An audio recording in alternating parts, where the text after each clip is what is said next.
20 ତାରିଖରୁ ଉତ୍ତର ଓଡ଼ିଶାର ବିସ୍ତୃତ ଅଞ୍ଚଳରେ ବର୍ଷା ସମ୍ଭାବନା ଅଛି ବୋଲି ଗରିଷ୍ଠ ପାଣିପାଗ ବିଶେଷଜ୍ଞ ପ୍ରଫେସର ସୁରେନ୍ଦ୍ର ନାଥ ପଶୁପାଳକ କହିଛନ୍ତି।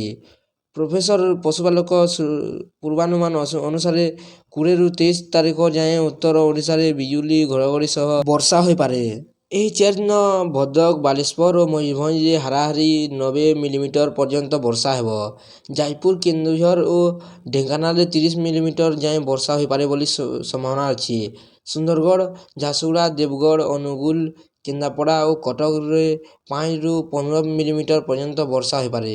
ସେହିପରି ଦକ୍ଷିଣ ଓଡ଼ିଶାର ଆଭ୍ୟନ୍ତରୀଣ ଗଞ୍ଜାମ, ଗଜପତି ଓ ଫୁଲବାଣୀର କାଁ କାଁ କିଛି ସ୍ଥାନରେ ବୁନ୍ଦା ବର୍ଷା ହୋଇପାରେ। 19ରେ ଭଦ୍ରକ ଓ ମୟୂରଭଞ୍ଜର ଅଳ୍ପ କିଛି ସ୍ଥାନରେ ପାଗ ମେଘୁଆ ରହିବା ସହ ବିଜୁଳି ଓ ଘଡ଼ଘଡ଼ି ସହିତ ବର୍ଷା ହୋଇପାରେ ବୋଲି ସମ୍ଭାବନା ଅଛି। 21 ତାରିଖରେ ବର୍ଷା କମିବ। ଭଦ୍ରକ, ଯାଜପୁର ଓ ବାଲେଶ୍ୱରର ଅନେକ ସ୍ଥାନରେ 10ରୁ 15 ମିଲିମିଟର ବର୍ଷା ସମ୍ଭାବନା ଅଛି। କେନ୍ଦ୍ରାପଡ଼ା ଓ ଢେଙ୍କାନାଳରେ 5ରୁ 10 ମିଲିମିଟର ବର୍ଷା ହୋଇପାରେ। 22ରେ ଭଦ୍ରକ, ବାଲେଶ୍ୱର ଓ 23 ତାରିଖରେ ଭଦ୍ରକ, କେନ୍ଦ୍ରାପଡ଼ାର ବିସ୍ତୃତ ଅଞ୍ଚଳରେ ସ୍ୱଳ୍ପରୁ ମଧ୍ୟମ ଧରଣର ବର୍ଷା ହୋଇପାରେ। 23 ତାରିଖ ସନ୍ଧ୍ୟା ପରେ ବର୍ଷା ଛାଡ଼ିଯିବ।